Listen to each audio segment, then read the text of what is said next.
8 मई को दुनिया भर में थैलेसीमिया का आलमी दिन मनाया जाता है। पाकिस्तान में इस हवाले से मोहम्मदी थैलेसीमिया सेंटर की जानिब से कराची प्रेस क्लब के इश्तराक से प्रेस क्लब के बाहर 8 मई बरोज़ पीर 2 बजे दोपहर थैलेसीमिया आगाही वॉक का इंतज़ाम किया गया है। थैलेसीमिया आगाही वॉक में secretary Sindh blood transfusion authority doctor Durenaz Jamal, सदर Karachi press club Syed Sarbazi, secretary press club Shoaib Ahmed, अरकान गवर्निंग बॉडी और secretary health committee Karachi press club Tufail Ahmed समेत सहाफ़ी हजरात और दीगर मेहमानान गिरामी भी शिरकत करेंगे।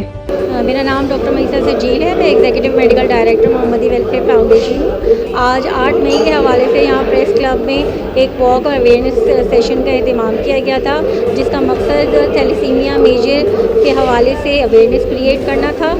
और ये प्रोग्राम जो है हमने बहुत अच्छे तरीके से यहाँ थैलेसीमिया के बच्चों के साथ बनाया है, ताकि उनकी फैमिलीज़ को भी इस बात का एहसास हो कि हम सब उनके साथ। डॉक्टर होने की हैसियत से मैं सिर्फ आज के दिन के हवाले से यही कहूँगी कि थैलेसीमिया पे हम सब बात तो बहुत करते हैं, सबके लिए सिर्फ आगाही के लिए ज़रूरी है यही है कि वो लोग फैमिलीज़ जहाँ थैलेसीमिया के पेशेंट्स पहले से मौजूद हैं और जो अब तक के अनरजिस्टर्ड हैं, अपने आप को रजिस्टर्ड करवाएं। एक रिपोर्टेड सिंध में 26 थैलेसीमिया सेंटर हैं और कराची में बहुत सारे ऐसे थैलेसीमिया सेंटर जो फ्री ऑफ कॉस्ट जो हैं थैलेसीमिया के लिए सर्विसेज प्रोवाइड कर रहे हैं। बचना बहुत ही आसान है, वो यही है कि जब भी शादी होने जा रही है तो जो जोड़ा है उसको शादी से पहले स्क्रीनिंग टेस्ट करवाना चाहिए थैलेसीमिया का, ताकि पता चल सके कि ऐसा तो नहीं है कि लड़का और लड़की दोनों पॉजिटिव है, तो वहाँ चांसेस ज़्यादा हो जाते हैं कि बच्चा जो पैदा होगा वो थैलेसीमिया मेजर का हो सकता है।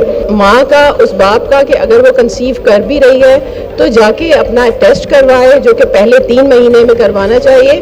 वो अगर पॉजिटिव आ जाता है कि बच्चा थैलेसीमिया मेजर है तो वो बच्चे को ज़ाया करवाना चाहिए, ताकि हम इस मुल्क को जो है थैलेसीमिया फ्री कर सकें। जियो पाकिस्तान के लिए।